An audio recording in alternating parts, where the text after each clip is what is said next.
Mariana Llanos, quien se va a referir a cómo impacta en estos tiempos de crisis las distintas formas de liderazgo político. Nosotros vemos que se van desarrollando como distintos modos de liderar políticas en la pandemia, algunos más democráticos, otros más autoritarios, algunos más basados en la evidencia científica, otros con rasgos quizás más populistas, más anticientíficos.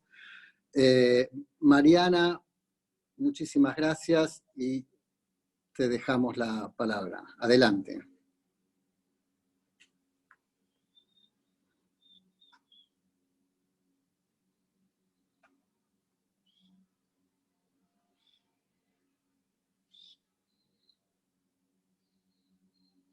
Hay muchas diferencias entre los países en la forma en que se ha organizado el confinamiento. Supongo que estarán bastante informados sobre cómo son las cosas aquí, ¿no? Creo que en comparación con Italia y con España, que son los países que más se escuchan cuando uno está en Argentina, nuestro confinamiento es bastante más suave. Sin embargo, eso ha sido para la sociedad alemana, las medidas que se han tomado muy perturbadoras y realmente colegas, amigos, nunca han vivido en su vida una situación de control social como la que estamos viviendo en estos momentos, ¿no?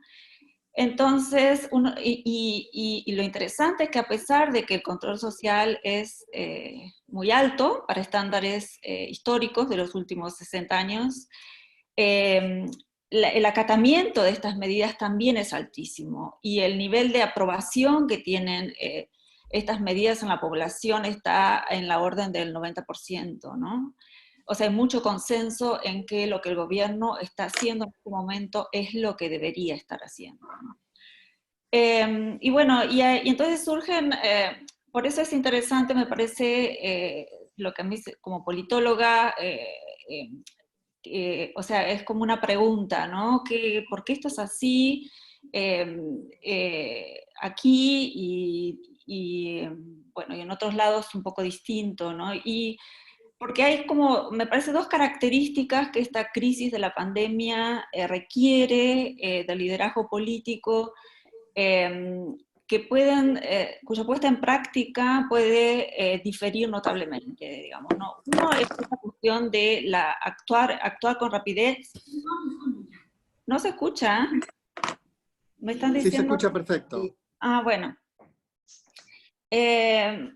Una cuestión es esto del decisionismo, ¿no? Que para que las medidas de control tengan efecto necesitan ser implementadas con mucha rapidez y de una manera concentrada, ¿no? Entonces el líder, desde arriba, desde el Estado, el presidente, si quieren, o el primer ministro, debería tener control de los distintos niveles del gobierno, o sea, en un país federal como el alemán, estar sumamente coordinado con los estados y también a nivel horizontal con el Parlamento y a nivel de su propio gobierno. O sea, es una gran demanda de liderazgo enérgico y concentrado.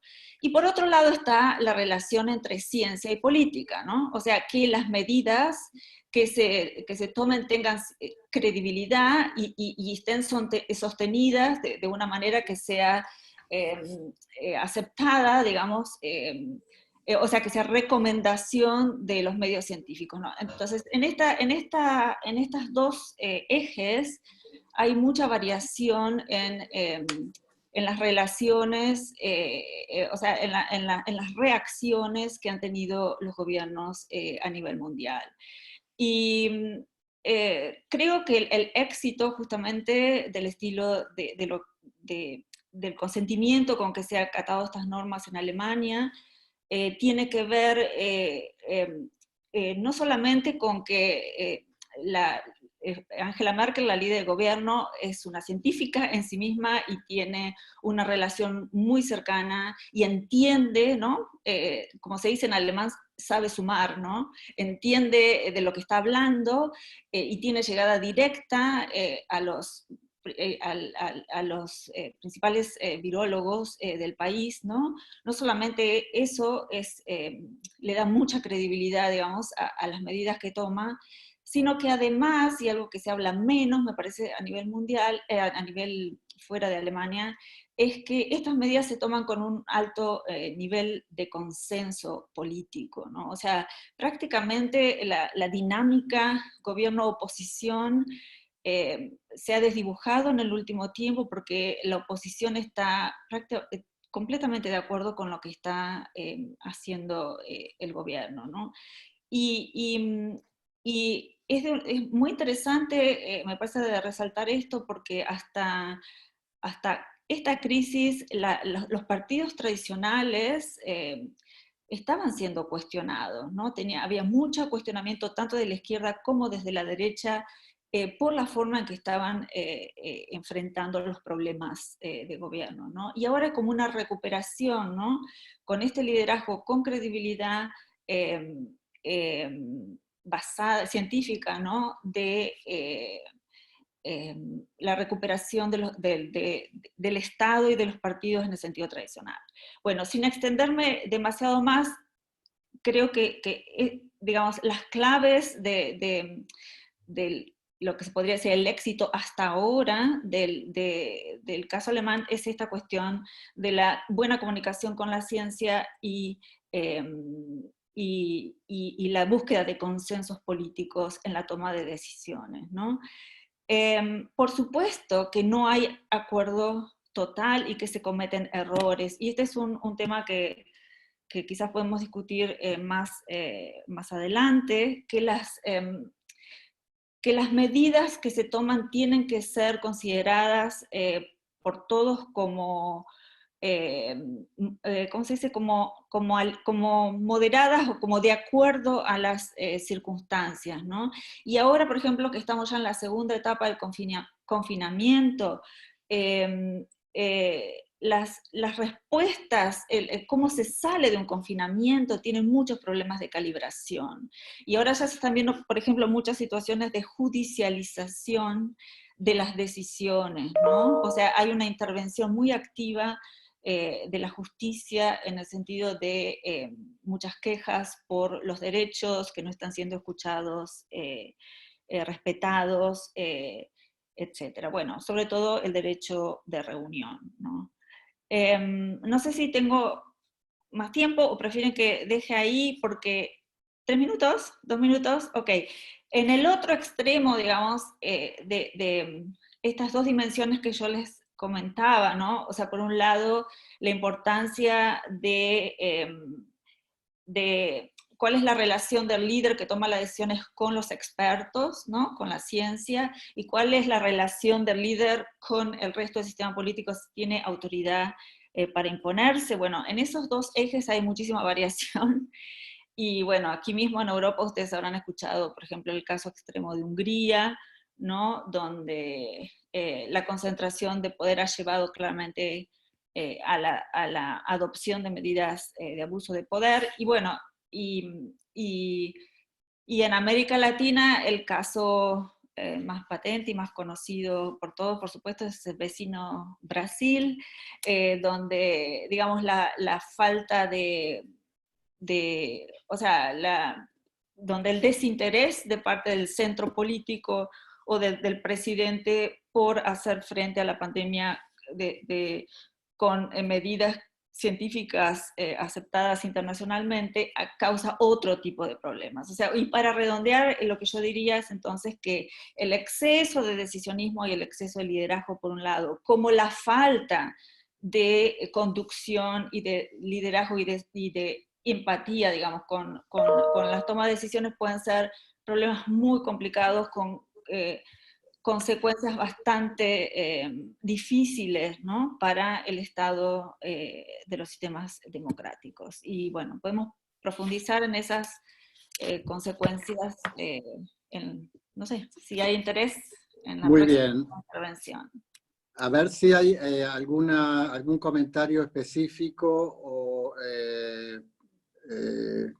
alguna pregunta específica sobre esta sección. Y si no, continuamos. Vamos a continuar entonces con Gabriel Negreto, quien va a ser eje en un aspecto muy importante, muy preocupante de las políticas en la pandemia. Es decir, todos reclamamos que las políticas públicas en esta época de crisis tengan fundamento científico, estén basados en la mejor evidencia científica.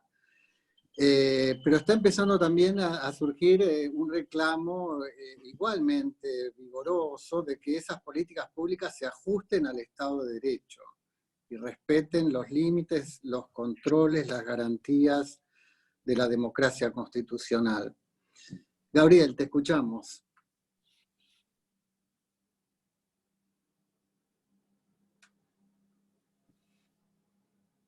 Sí, es claro que en una crisis sanitaria de estas proporciones, necesitamos, por un lado, tenemos que combatir, hay dos extremos políticos que evidentemente son dañinos, como un exceso de un liderazgo autoritario para responder a la crisis y la falta de liderazgo, ¿sí? Ahora, para poner esto más en una vertiente político-jurídica, lo que yo creo es que necesitamos que se den respuestas efectivas, pero que al mismo tiempo estén fundadas en la evidencia, sean proporcionales a la naturaleza de la emergencia y sujetas a derecho. Y aquí aparece, como en casi todas las crisis, esta disyuntiva, que a mi juicio es falsa, al menos es falsa en la forma extrema en que a veces se presenta, entre libertad y seguridad. Y es falsa porque justamente desde la perspectiva de la teoría democrática constitucional, se han pensado los estados de excepción y la regulación democrática de los estados de excepción como solución frente a este dilema de la opción entre libertad y seguridad y la mayor tolerancia que tiene la ciudadanía normalmente a actos de autoridad frente a situaciones que requieran la protección de la existencia humana y de la vida social. Claro está que los estados de excepción, como ustedes saben, tienen una mala prensa en la teoría constitucional, también en la teoría política, porque en el pasado estuvieron teñidos de un halo, digamos, autoritario, el famoso artículo 48 de la Constitución de Weimar, que generó un trauma tan grande que la Constitución de 1949 no incluyó estados de excepción, precisamente porque no querían traer de vuelta el fantasma de lo que había ocasionado la caída de la República de Weimar y el ascenso del nazismo. Recién hasta 1968 se incorporó un estado de excepción muy light para lo que estamos acostumbrados en América Latina, pero finalmente se adoptó. Pero hay una concepción democrática, ¿sí? Y hemos avanzado bastante, yo creo, desde la época de las entreguerras, acerca de cómo debe funcionar un estado de excepción. Y me parece que hay varios principios que son los que lo regulan. Primero, la limitación en el tiempo. En segundo, el control civil sobre las medidas que se adopten, es decir, la no intervención de fuerzas policiales o militares sin control civil. La iniciativa del Ejecutivo, pero sujeta a control del Congreso y a supervisión y revisión judicial de las medidas adoptadas, y finalmente el carácter limitado y proporcional que deben tener la suspensión o restricción de los derechos y garantías mientras dure la emergencia.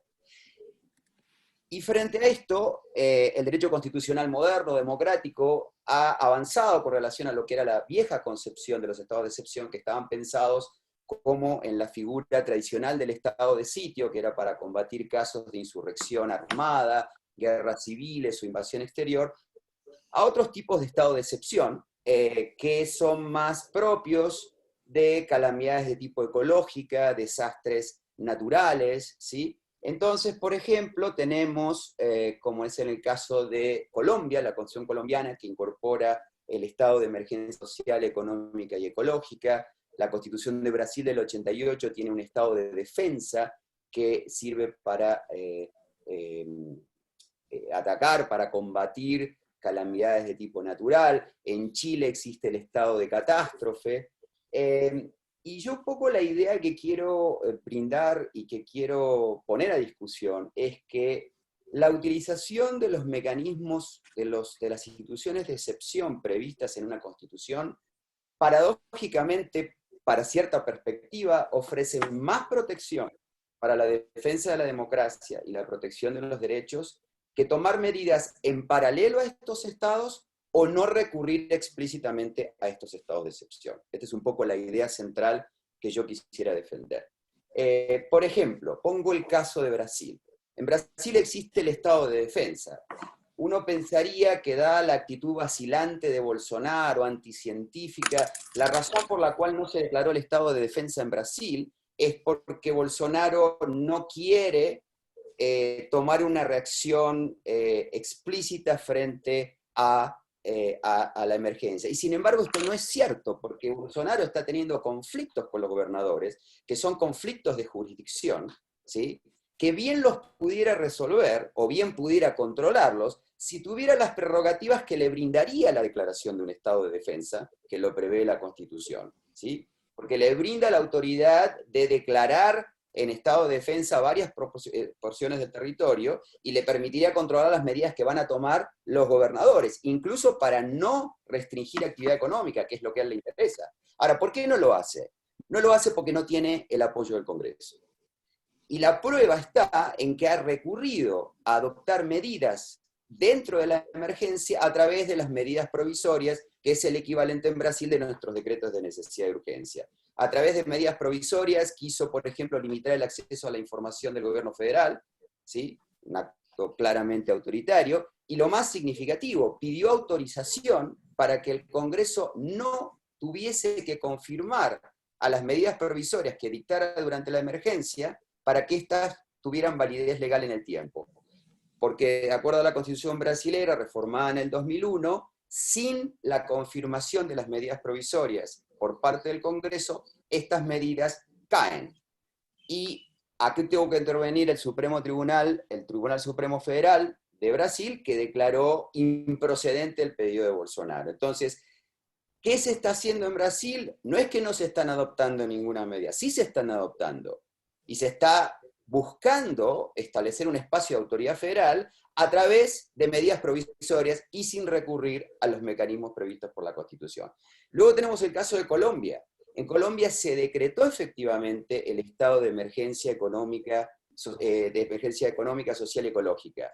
Pero la mayor parte de las medidas que están tomando hoy las autoridades a nivel municipal y local, así también por parte del gobierno nacional, son a nivel administrativo. Y esto es muy peligroso y está siendo discutido por constitucionalistas colombianos, porque ¿qué hace? Si esto es una prerrogativa ordinaria del gobierno y no se están utilizando los decretos que prevé la Constitución colombiana para el estado de emergencia económica y social, que requieren revisión automática por parte de la Corte, del Tribunal Constitucional, quiere decir que estas medidas entran dentro de la jurisdicción del Ejecutivo y no tienen por qué estar sometidas a control legislativo. Y además las hace menos perceptibles para la supervisión judicial. Y esto es muy grave porque se están restringiendo los derechos de reunión, los derechos de tránsito, de movilidad, derecho de privacidad en algunos casos. Entonces me parece que esto demuestra la importancia que tiene regirse por el régimen que ya está establecido en la Constitución. Y finalmente podríamos mencionar el caso propio de Argentina, donde, perdón, ¿sí se escucha? En donde no se ha declarado el estado de sitio. El estado de sitio claramente que tenemos en la Argentina no es apropiado para una emergencia de esta naturaleza. Eso creo que está claro. Sin embargo, si pensamos, por ejemplo, la forma y la fuente de la autoridad con que se han tomado medidas de cuarentena en Argentina en este momento, vemos que se asientan, por ejemplo, en un decreto de necesidad de urgencia, que tiene un control legislativo mucho más débil que el que tendría que tener el estado de sitio. Porque, como ustedes saben, después de la Constitución del 94, los decretos de necesidad de urgencia están sometidos al control de una comisión bicameral, pero en realidad basta que no haya acuerdo para el rechazo explícito en una de las dos cámaras para que estos decretos de necesidad de urgencia sigan vigentes en el tiempo, ¿sí? A diferencia de un estado de sitio que se supone que estando el Congreso en sesiones, ¿sí?, o debiendo estar en sesiones, como correspondería a una situación como la actual, que no creo que justifique que el Congreso entre en un receso fáctico, debería declarar el estado de sitio el propio Congreso. Y además, como lo ha dicho ya una jurisprudencia de la Corte Suprema de hace mucho tiempo, el estado de sitio está sujeto a control judicial. Entonces, me parece que esto es muy importante, y además, con relación al control civil, y con esto querría terminar, hay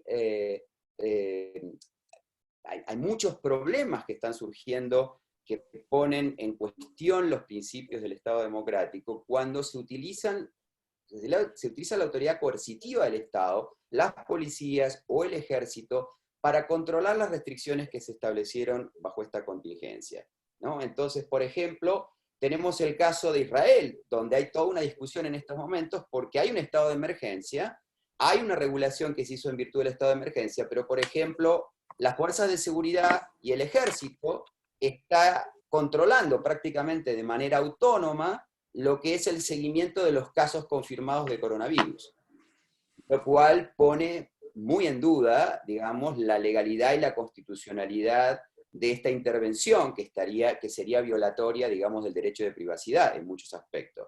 Lo mismo está pasando en Turquía. En Turquía directamente no se ha declarado ningún estado de emergencia, se maneja todo por circulares. Las fuerzas de seguridad y el ejército están interviniendo en un montón de actividades que no son meramente de apoyo, y obviamente esto puede ir en detrimento, de manera mucho menos visible, de las libertades y los derechos individuales, que lo sería si de manera pública, ostensible y transparente se declara un estado de excepción que se regula de acuerdo a los principios que se han establecido en la Constitución. Y este es un poco el punto central que quisiera hacer, y si quieren después lo sometemos a debate. Muchísimas gracias, Gabriel. Yo quiero agregar a la discusión quizás la necesidad de poner algún foco en el funcionamiento de los poderes legislativos, que es un tema que se ha resuelto de distintas maneras en distintos lugares del mundo. Gerardo Scherlis, te escuchamos.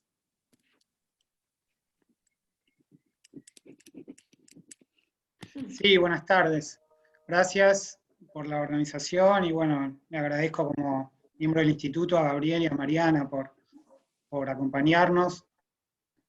Bueno, voy a decir algo sobre algunas de las tensiones que me parece se presentan para la democracia observando tanto el sistema interestatal, el sistema internacional como el orden doméstico. Voy a decir algunas ideas en los minutos que tenemos.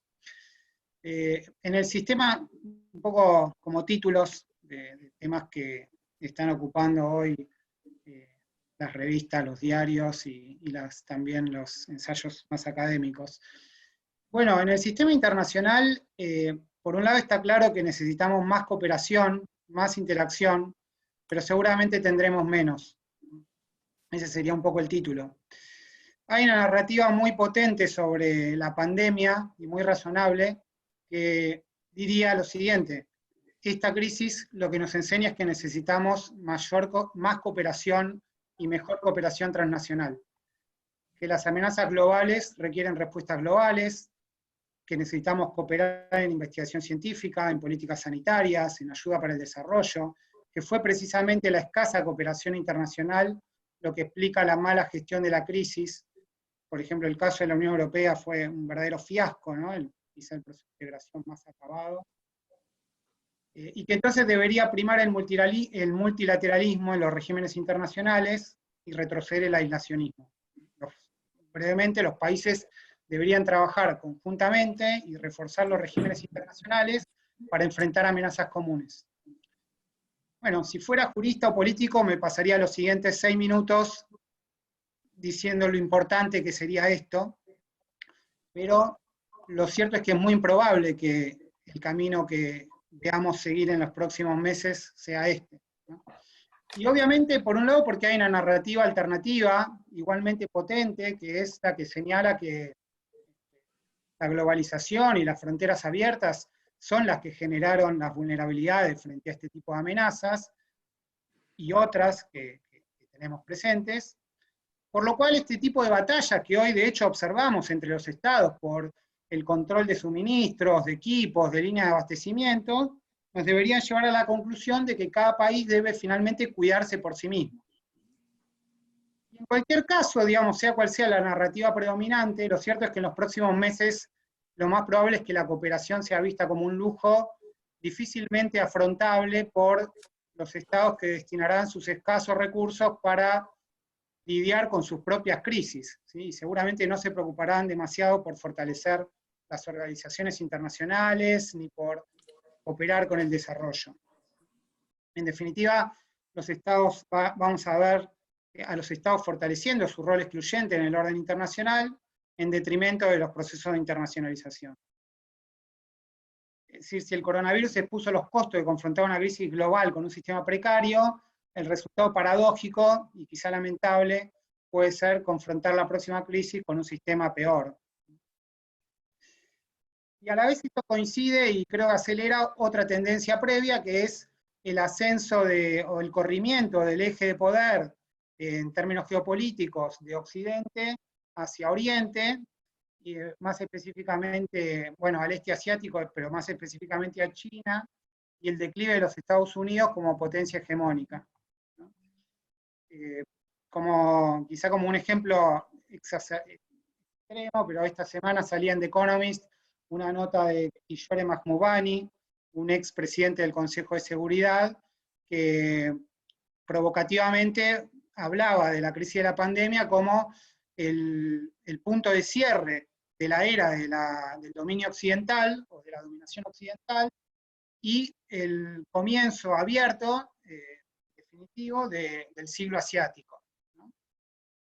Y un poco el argumento es que en realidad la pandemia lo que hizo fue poner arriba de la mesa lo que vino ocurriendo durante los últimos 20 años, que es que con sus diferentes sistemas políticos, China, Japón, Taiwán, Singapur, desarrollaron sistemas de gobernanza mucho más eficaces que los pobres sistemas que pudieron mostrar Italia, Francia, Italia, e incluso Estados Unidos, o quizás sobre todo Estados Unidos, y esto los dejó claramente en posición ahora de liderar el planeta.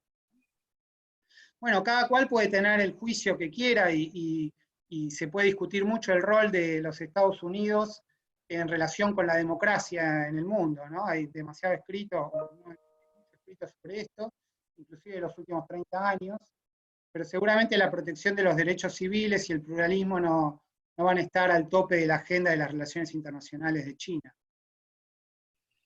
Bueno, en el orden doméstico, yo quiero decir que, quizá para atenuar un poco, decir que creo que podemos pensar en efectos mixtos. Y contextualizar también, ¿no? En los últimos 5 años, al menos, el mundo viene registrando una tendencia hacia el autoritarismo, ¿sí? Es decir, quiero pensar dónde estamos situados.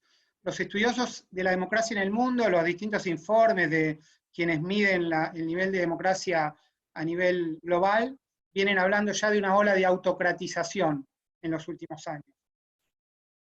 Bueno, sabemos, tenemos ejemplos cercanos, Venezuela, Nicaragua, también el caso de Hungría, Rusia, todo el Asia Central, Filipinas, ¿sí? Por supuesto, hoy hay más democracias en el mundo que en cualquier momento del siglo XX, pero tenemos un retroceso democrático en los últimos 10 años, claramente. Entonces, en ese marco, bueno, obviamente es algo intuitivo en una situación de emergencia, la tendencia es a la concentración de los poderes, ¿no?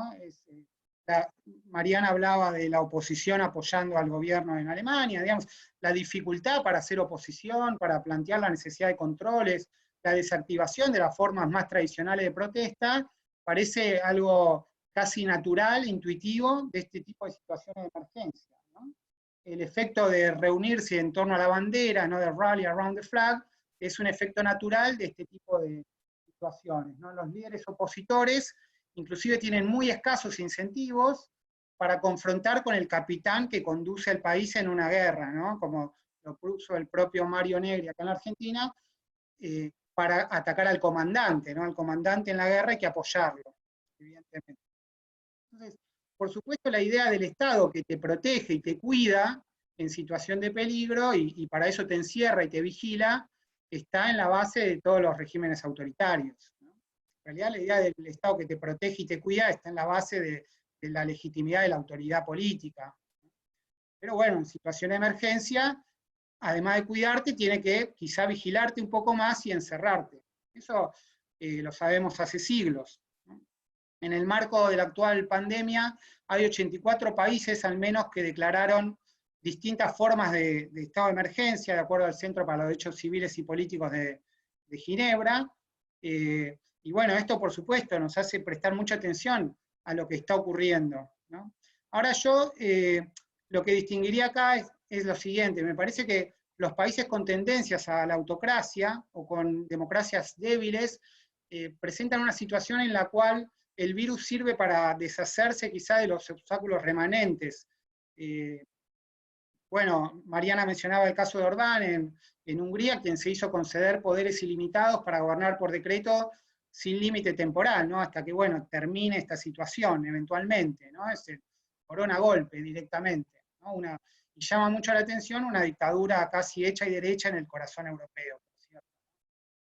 Putin, bueno, busca hacerse presidente vitalicio. En Turquía, mencionaba Gabriel, vemos periodistas arrestados y sometidos directamente a prisión, alegando la difusión de información falsa, digamos. Este tipo de cosas son las que estamos viendo todos los días, ¿no? La manipulación de las cuestiones electorales, ¿no? Muchos países las posponen quizá razonablemente, y a veces quizá no tan razonablemente, y otros países deciden hacerlas de todos modos, como vemos que parece ser el caso de Polonia, que va a tener elecciones el 10 de mayo, planteando la posibilidad de hacerlas en forma postal en una decisión a escasas semanas de la elección, y que va seguramente a tener una participación muchísimo menor a la que se espera de una elección normal. En América Latina vemos el caso de El Salvador, ¿no? Bukele, que ya venía confrontando con el Congreso, ahora confrontando abiertamente con el Poder Judicial y desoyendo directamente las decisiones. Sin embargo, y quizá para matizar un poco, creo que también la pandemia vino a activar algunos mecanismos de control democráticos en situaciones donde estos estaban debilitados, ¿no?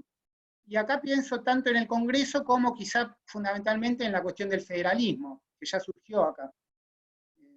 Por ejemplo, en Estados Unidos, la reacción de los gobernadores frente al presidente, ¿sí? y la propia decisión de regularse por sí mismos frente a la ausencia de decisiones razonables desde el Ejecutivo, desde el gobierno federal. En Brasil, otro tanto, ¿no? Los gobernadores casi todos confrontando con el presidente, pero también los líderes de ambas cámaras del Congreso. En Argentina también, digamos, yo con otros colegas estamos ya en un proyecto ad hoc, ¿no? Viendo cómo cuáles son los factores que explican diferentes reacciones de los gobernadores, diferentes reacciones que al principio no se veían, que esperábamos que se empezaran a dar y que empezamos a ver que se empiezan a dar. Entonces, ¿cuáles van a ser los factores explicativos de esas diferentes reacciones? Bueno, por eso pondría quizá un análisis más matizado. Y finalmente, digamos, para terminar con esto, retomo algo de lo que decía Mariana, pero quizá para extenderlo más allá del caso alemán, después de tanto pesimismo, o realismo pesimista o escéptico, si se quiere, quizá tomo otra narrativa que está bastante presente en las discusiones, en las que no estoy muy convencido, pero que estaría dispuesto a apoyar, y es esta idea de que el desprecio de muchos líderes populistas, o de algunos líderes populistas, por el consejo de los científicos, por la implementación de las medidas que uno consideraría razonables, podrían poner arriba de la mesa y hacer más visible aún que la política democrática es demasiado importante para dejarla en manos de aventureros y demagogos. Quizá como nota optimista. Bueno, también cierro acá para no excederme y continuamos. Muchas gracias, Gerardo. Nahuel Baisley quería hacer una intervención.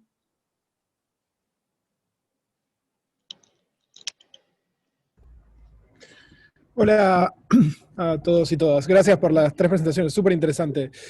La pregunta, comentario, invitación a reflexionar venía por el lado de pensar las conexiones entre la legitimidad sociológica de los gobiernos y la capacidad de hacer frente a la pandemia.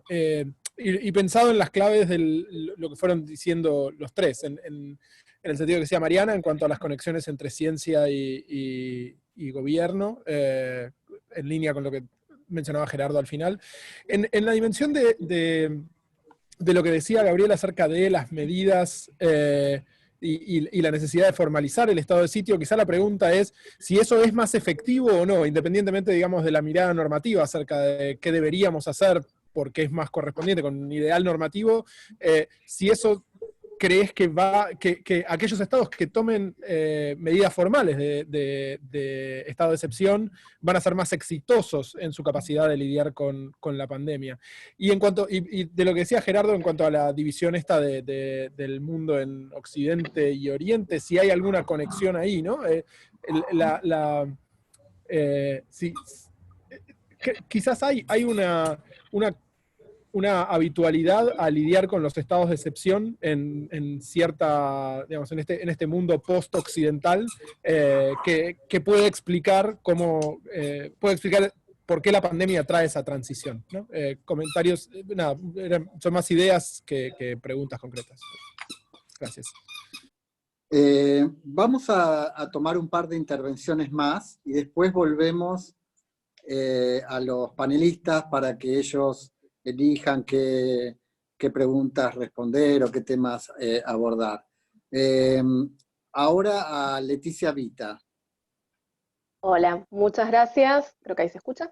Sí. Quería sumar una pregunta especialmente para Mariana, que a partir de algo que ella mencionó respecto del rol de la sociedad civil en estos controles, en estos asedios, ¿no? Ella habló de la judicialización, que se empiezan a judicializar algunos asuntos. Bueno, si en esa judicialización hay una intervención por parte de la sociedad civil, de movimientos, etcétera.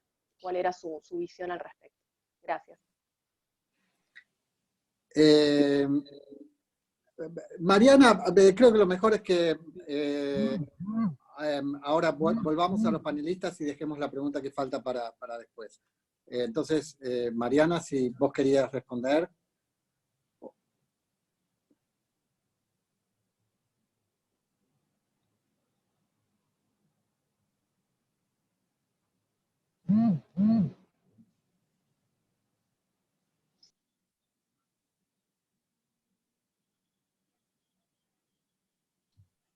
Hola, ¿ahora me escuchan? Sí. Ok, muy bien.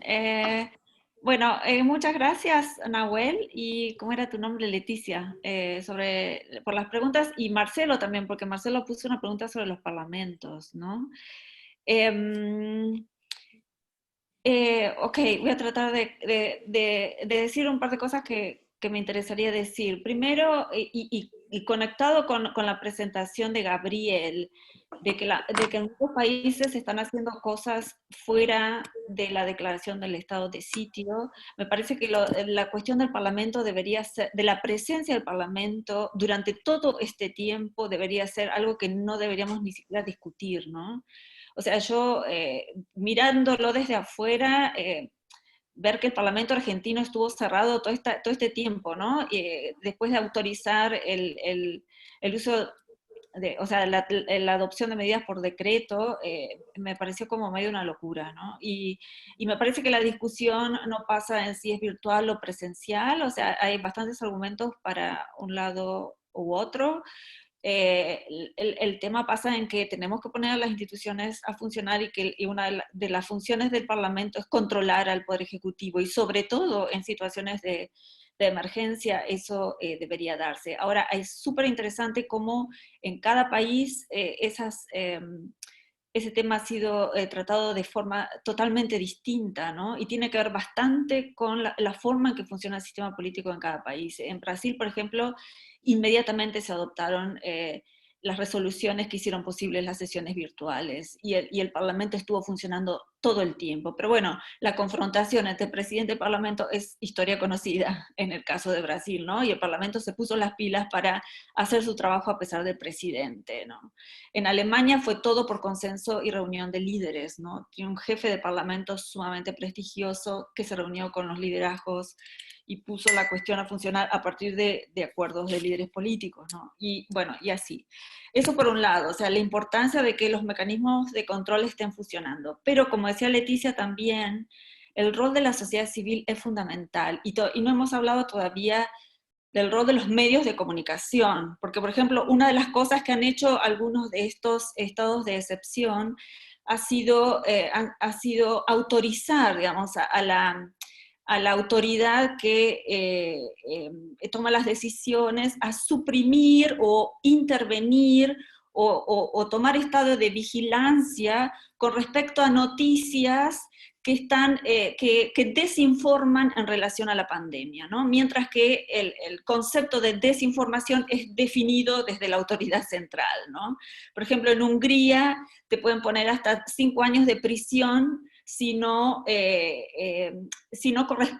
informas correctamente, ¿no? Y la definición de correctamente la hace la autoridad que está llevando a cabo tomando las medidas de la pandemia. O sea, y en función de la información también actúa la sociedad civil. Yo vivo en un país increíble, donde la sociedad civil es sumamente activa, y los medios de comunicación son extremadamente independientes, y bueno, sí, ha habido mucha judicialización, a pesar del apoyo que el gobierno tiene con relación a las medidas adoptadas, sí se han judicializado, y ustedes conocerán un fallo reciente de la Corte Constitucional Alemana, donde se determinó la Corte que la supresión de la libertad de reunión de manera general es inconstitucional, ¿no? Porque el derecho a reunirse es un derecho constitucional, o sea, así de forma general no es aceptable. Lo que tiene que verse es en cada caso cómo se hacen las manifestaciones, si las manifestaciones se hacen de acuerdo con las pautas recomendadas para la pandemia, entonces no deberían suprimirse. Eso dijo la Corte Constitucional. Y ayer, esta semana, salió otra decisión de la Corte Constitucional con respecto a las reuniones de las iglesias y de los cultos, ¿no? Que tampoco en principio deberían ser suspendidas. Y ha habido otras judicializaciones también a nivel local, no por la generalidad de las decisiones, sino también por la particularidad de ciertas decisiones. Por ejemplo, digo un ejemplo y termino. Los niños que están terminando el colegio, la escuela primaria o la escuela secundaria, son los únicos que pueden, a partir de esta semana, en algunos estados, ir al colegio de forma presencial. Entonces, algunos padres han judicializado, llevado a la justicia, que por qué su hijo que está en 4º grado, terminando la escuela primaria, tiene que ir al colegio y exponerse a la infección y otros niños no, ¿no?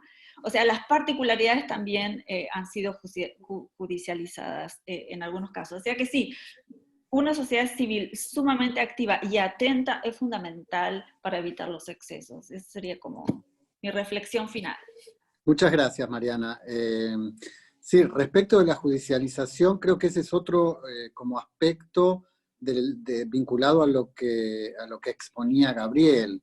Es decir, la falta de un marco normativo, uno de los resultados que tiene son oleadas de juicio que después terminamos pagando todos. ¿Puedo Sí, decir Mariana. una cosita ahí sobre eso? Porque creo que no es solamente la falta de una normatividad, sino que es muy difícil en este caso, que es único, o sea, es la primera vez que los estados se enfrentan con un virus de estas características. Es muy difícil predecir el tipo de medidas que se ajustan exactamente al problema.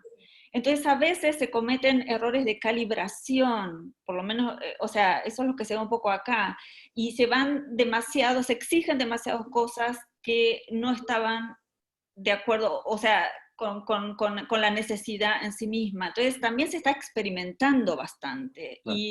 Y los sistemas políticos democráticos, o sea, donde las instituciones más o menos funcionan, reaccionan de acuerdo a las necesidades y a las demandas de gente que lo ven de otra manera. O sea, ahí empieza un poco la confrontación y la discusión, ¿no? Claro.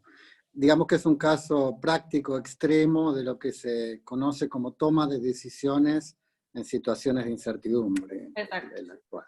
Gabriel, ¿vos querías intervenir?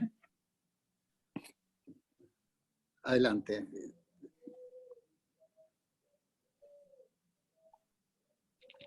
A lo que tú decías, pues comparto absolutamente lo que dice Mariana, me parece que yo también lo vi, me pareció toda la discusión un poco bizarra, la discusión sobre si el Parlamento podía sesionar, no podía sesionar en Argentina.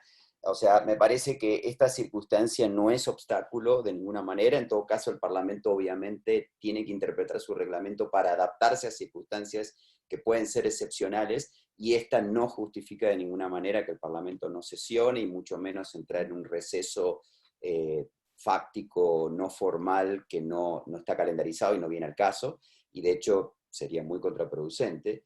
Entonces me parece que este es un principio fundamental. Con relación a lo que preguntaba Nahuel,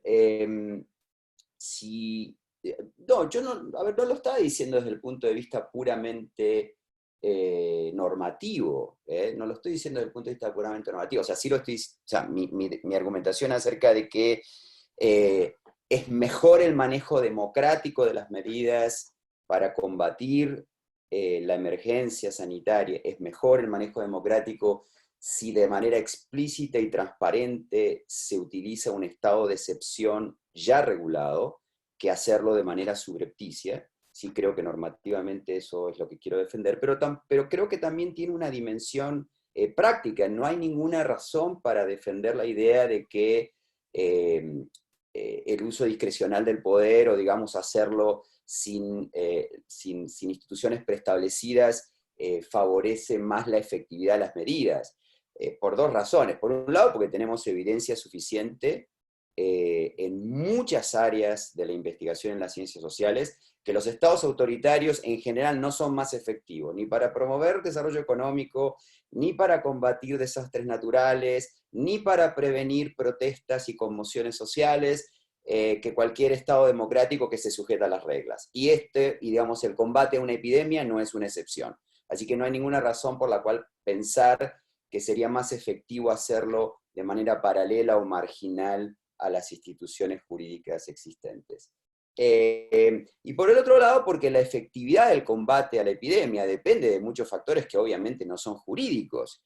La capacidad económica que tiene el país, es decir, la capacidad que tiene para movilizar recursos en distintas partes del territorio, conseguir ventiladores, máscaras, implementos, digamos, etcétera, que son francamente temas que exceden a si se adoptan las medidas de manera regulada o no. Entonces yo creo que de todas maneras, lo dije de un punto de vista normativo, pero también lo defendería desde un punto de vista práctico, porque por lo menos por el contrario, no hay ninguna evidencia de que vaya a ser más efectiva la reacción ante esto si se hace de una manera subrepticia, marginal o oculta, o sin el amparo del sistema constitucional. Yo tengo un par de preguntas que me gustaría hacer acerca de la intervención de Gerardo. Y una pregunta excede un poquito a la discusión local, pero me llama la atención que Gerardo puso como una conclusión de esta situación, digamos, del ascenso de China, y que también está vinculado finalmente a esta pregunta acerca de la efectividad de un Estado autoritario. Yo creo que no está absolutamente claro, no está para nada claro que esto sea cierto. O sea, en primer lugar, hay una responsabilidad de China muy importante, como todos saben, en la difusión de este virus. En primer lugar, porque tardaron más de un mes en hacer transparente la información, persiguieron, encarcelaron a los propios médicos que descubrieron esto. O sea que el autoritarismo aquí jugó absolutamente en contra de la propia protección de la salud, digamos, no solo en China, sino del resto del mundo.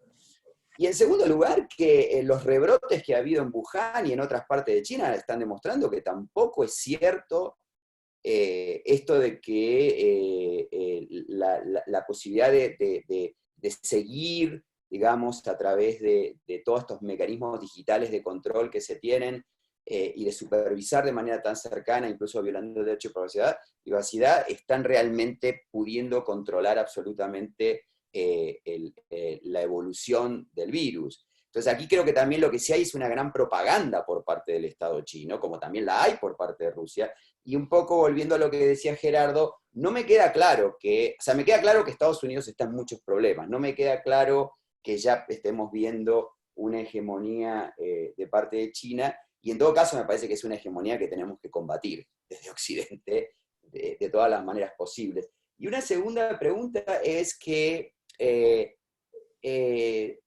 si bien es cierto que hay un retroceso, no en el número, sino en la calidad de los regímenes democráticos, hay una suerte de autocritización, no me parece que esta circunstancia sea en todo sentido buenas noticias para la consolidación, al menos, de de regímenes autoritarios. Porque esta crisis tiene dos caras. Es decir, yo puedo acumular mucho poder, puedo suspender el Congreso, las elecciones, asumir poderes de decreto de facto o por leyes habilitantes del Parlamento, pero todo esto, digamos, la posibilidad de consolidar estas medidas va a depender del éxito que yo tenga en controlar la crisis. Es decir, esta crisis se va a llevar puestos a varios líderes autoritarios también. Entonces, digamos, no lo digo para ser optimista, porque creo que eso también nos lleva a un estado de caos, ¿no? Y en este sentido, digamos, la idea de que a veces vemos, esto no implica más democracia, como a veces me parece que tampoco implica más democracia que los gobernadores se opongan a lo que dice el presidente, porque en realidad lo que necesitamos ante esto es coordinación. Entonces, digamos, hay una posibilidad que no es ni democrático ni autoritario, que es caos, que es descomposición política, descomposición social, y es una alternativa que también estamos enfrentando muy, muy mala, pero que está en juego en todo lo que estamos viviendo, ¿no? Bueno, estamos entrando en los últimos 4 o 5 minutitos de esta actividad. Tenemos 2 preguntas. Primero, Federico de Facio.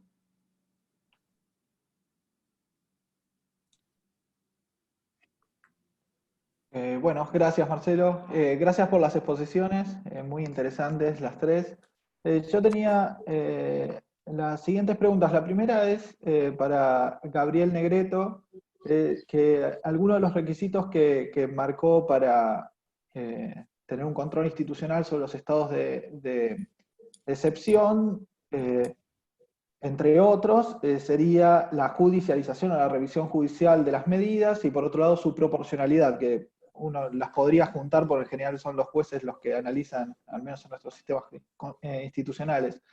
Mi pregunta es, teniendo en cuenta que hay mucha incerteza o falta de certeza sobre los pronósticos empíricos de las medidas, es si esto no implica un problema metodológico que se agrega a los clásicos problemas metodológicos del análisis judicial o de la revisión judicial de las medidas, porque bueno, para saber si una medida es proporcionada o no, tengo que tener cierta certeza desde el punto de vista empírico sobre los pronósticos que la autoridad política estableció. Entonces, pienso que eso podría llevar a que los jueces sean renuentes a hacer la revisión, justamente por temor a equivocarse, o porque los supuestos empíricos no están claros, o lo contrario, puede ser que un juez invalide una determinada decisión y a los pocos días la evidencia científica indique que ese juez se equivocó, y esto puede llevar también a un problema no solo metodológico, sino institucional.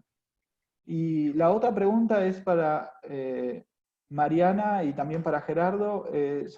Mariana quería saber más en detalle cuál es la relación entre los estados federados o los líderes de estados federados y el Estado federal, si es una relación de coordinación absoluta o si hay algún tipo de tensión, y qué pronósticos se pueden hacer al respecto. Y para Gerardo, similares, ¿qué pronósticos, teniendo en cuenta que ya estás pensando y discutiendo con otros colegas el tema, qué pronósticos haces sobre las relaciones entre gobernadores y presidencia?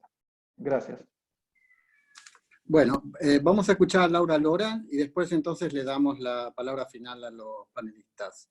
Laura. Bueno, muchas gracias por la intervención y felicitaciones a todos quienes están exponiendo, que lo están haciendo de manera muy interesante y muy bien. A propósito de la referencia que hacía Mariana de el rol o la judicialización de los asuntos, mi pregunta tiene que ver, porque nosotros estamos viviendo respecto del Poder Judicial una situación que se denomina de feria, ¿cómo es la situación en su país? Y bueno, básicamente esto, es cuál es la situación respecto del funcionamiento del Poder Judicial.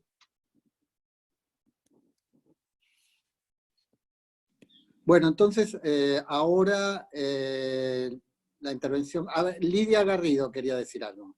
Adelante. Solo una inquietud respecto a la revisión judicial, porque nuestros fallos muchas veces van a clasificar acto del príncipe o acto de gobierno como no justiciable, y me van a sacar un montón de estas situaciones de emergencia del ámbito judicial. Yo considero obviamente que aún en situaciones de excepción coincido, el límite está en la posible revisión posterior judicial. Segundo problema que tengo es a lo que apuntaban, el hecho de la incertidumbre. Hasta que cese este estado de emergencia por pandemia, yo voy a tener, si miramos la emergencia económica del 2001, por lo menos 5 o 6 años hasta que se planteen y otros tanto más hasta que la Corte decida, que para mí directamente es una negación del derecho de los ciudadanos, de los justiciables que estén reclamando alguna negación de su derecho. Simplemente eso como reflexión. Muy bien, Lidia, muchas gracias. A ver, empecemos por Gerardo. Tenías ahí una objeción a tu comentario sobre China. Bueno, últimos 90 segundos para decir lo que quieras decir. No, bueno, se escucha así. No, por supuesto, lo que vaya a pasar, yo no lo puedo predecir, no lo puedo saber. En general, los internacionalistas están viendo por factores estructurales un corrimiento del eje de poder paulatino de Occidente a Oriente. Entonces, frente a esto, obviamente, Se congeló. el texto que yo lo puse como, perdón. Se congeló. ¿Se escucha? Sí, perfecto, seguí. Es propagandístico, yo terminé diciendo con respecto a lo de China que claramente no era algo muy simpático, y que si podíamos discutir la relación de Estados Unidos con la democracia, la relación de China y lo que vaya a hacer en términos de agenda democrática, bueno, no era muy, muy optimista al respecto. Pero me parece que es difícil pensar que el rol de China, más allá de cómo haya manejado la pandemia, digamos, algunos están planteando que esto los fortalece más o menos. Con respecto a la legitimidad de los liderazgos autocráticos, también, digamos, y acá uno lo que me comentaba Gabriel, con algo que decía Nahuel, sin dudas se plantea acá un desafío a la legitimidad de los gobiernos por el manejo de la crisis de la pandemia, pero tanto o más por el manejo de la crisis que va a dejar la pandemia. Digamos, América Latina se encamina hacia situaciones de conflicto social agudo, seguramente digamos, que ya venían en ese sentido, y que ahora están congelados hasta cierto punto, y el manejo de esos conflictos, que va a estar relacionado con cómo se manejó la pandemia, van a poner tan en tensión la legitimidad democrática y la legitimidad de los gobiernos como el propio manejo de la pandemia. En ese sentido, las capacidades de implementación de políticas públicas no son solo una cuestión meramente técnica, sino que hacen a la calidad y a la dimensión democrática propia del Estado. Así que, bueno, terminaba también con ese sesgo optimista, que los demagogos y aventureros podrían verse deslegitimados por un mal manejo de la pandemia y en realidad de lo que sigue, ¿no? Porque va a estar verdaderamente difícil Con respecto a lo que decía Federico, en realidad la expectativa teórica, el federalismo argentino funcionó de modo diferente al norteamericano y al brasilero, ¿no? Muy rápido. Allá en Estados Unidos y en Brasil los presidentes básicamente privilegiaron mantener la rueda de la actividad económica y los gobernadores se enfrentaron a eso. En Argentina pareció actuarse de manera más coordinada. Sin embargo, la expectativa era que en algún momento los gobernadores quisieran poner en marcha, y algunos más que otros, ¿no? Dependiendo de distintas variables. Esa es un poco la expectativa. No sé si es una cuestión democrática, pero bueno, el hecho de que haya distintos, que el poder esté distribuido, ¿no? Cierta cuestión más poliárquica. El federalismo, de algún modo, distribuye el poder. Pero la idea de que el poder sigue distribuido es parte de nuestro entramado constitucional. Bueno, eso, gracias. Bueno, muy bien, muchas gracias, Gerardo. Y eso que nos hemos introducido a un tema muy caro para los abogados de la Facultad de Derecho, que es el hiperpresidencialismo latinoamericano, aprovechando que lo tenemos acá a Gabriel Negreto. Mariana o Gabriel. Yo puedo decir algo. Dale. Sí. Okay. Pero bueno, rapidito sobre Laura, la feria judicial no hay. O sea, ¿alguien se cayó? Sí, yo. ¿Sigo hablando? Sí, adelante. Bueno, no, digo que es muy rápida la opinión porque es exactamente lo mismo que decía para el Parlamento, o sea, no veo razón por la cual el Poder Judicial no esté trabajando de la misma forma que debería estar trabajando el Poder Legislativo. Quizás eso conecta con el hiperpresidencialismo, o sea, uno espera que delegando el poder al Ejecutivo, en el Ejecutivo existen las estructuras para implementar las medidas que se delegaron y no hace falta lo demás, ¿no? Pero bueno, sabemos que así no debería ser. Y un poquito más, otra breve observación sobre el tema de la federación, ¿no?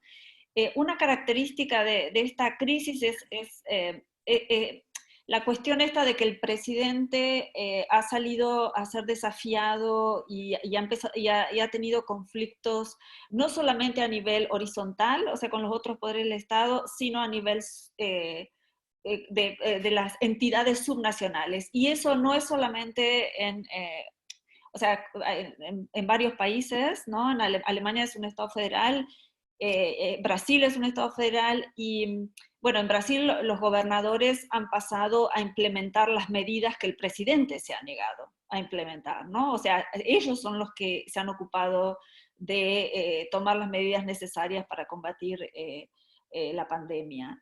Y en Alemania sí existe un gran nivel de coordinación. Todos los jueves se reúne la canciller con los ministros gobernadores y se deciden las medidas, se actualizan las decisiones que se tomaron las semanas anteriores. Es toda una comunicación informal, pero sumamente efectiva. Después, cada estado tiene el derecho de implementarlo de la forma en que lo considere conveniente. Algunos estados son más liberales, por ejemplo, yo vivo en Hamburgo, es más como de izquierda, más centro-izquierda, muy diferente de Baviera, ¿no? Y hay sí diferencias en la forma en que se implementa, pero las medidas generales responden a un liderazgo centralizado a nivel nacional, ¿no? Y eso es fundamental, creo, para que digamos, las medidas de confinamiento tengan resultados y pueda salir rápido, ¿no? De esto y pasar a otra etapa. Muy bien. Paro ahí porque sé que ya estamos fuera de programa. Un minuto final para Gabriel. Sí, no, un comentario muy breve con respecto a la pregunta que surgió en cuanto al carácter, a la evidencia, a la incertidumbre que existe sobre si hay ciertas medidas que son adecuadas o no. Sí, ciertamente puede haber medidas que son de carácter técnico y que podrían ser cuestionadas, y frente a eso el Poder Judicial no tuviese la posibilidad de hacer una valoración muy precisa. Ahora, aquí además de la proporcionalidad fundada en evidencia, hay juicios lógicos basados en la razonabilidad de ciertas medidas. Por ejemplo, una restricción absoluta impuesta desde el gobierno a la libertad de movimiento sin límites, sin temporalidad. Por ejemplo, la medida que se discutía ahora hace poco, si los mayores de 70 años pueden o no salir. Digamos, a mí me parece que eso se puede perfectamente sujetar a un juicio de razonabilidad por parte del Poder Judicial, diciendo que no es razonable una restricción, y se puede regular, por ejemplo, la capacidad ambulatoria de una persona en riesgo con la debida protección, es decir, regular el derecho, pero no restringirlo de manera arbitraria. Y de la misma manera se podría ver del lado contrario. Si a mí me obligan a ir a trabajar, si el Estado me obliga a ir a trabajar y no se me da protección y no se me ampara, por ejemplo, con una indemnización o con un pago de sueldo por no ir a trabajar, yo debería tener derecho a exigir del gobierno, que me obliga a seguir con la actividad económica, que me dé los medios necesarios para protegerme en mi integridad física. Entonces, por ejemplo, obligar que los empleadores brinden condiciones de seguridad, de salubridad, no sé, que haya la suficiente protección en el trabajo, que se provean de máscaras, que se provean de guantes, de lo que sea necesario. Es decir, todo esto, o sea, obviamente va a haber aspectos muy técnicos basados en evidencia científica, pero otros tienen que ver con elementos de razonabilidad en la imposición de restricciones y limitaciones a los derechos, que yo creo que el Poder Judicial perfectamente puede atender. Claro, de acuerdo. Bueno, muchísimas gracias, Mariana, Gabriel, Gerardo y todos. Y nos vemos a los investigadores, les digo, en 2 semanas vamos a discutir con Roberto Gargarella e Isabel Jaramillo sobre el impacto de la pandemia en los derechos individuales. Buenas tardes y muchísimas gracias. Gracias por la invitación. Chao. Chao, gracias. Chao. Hasta luego.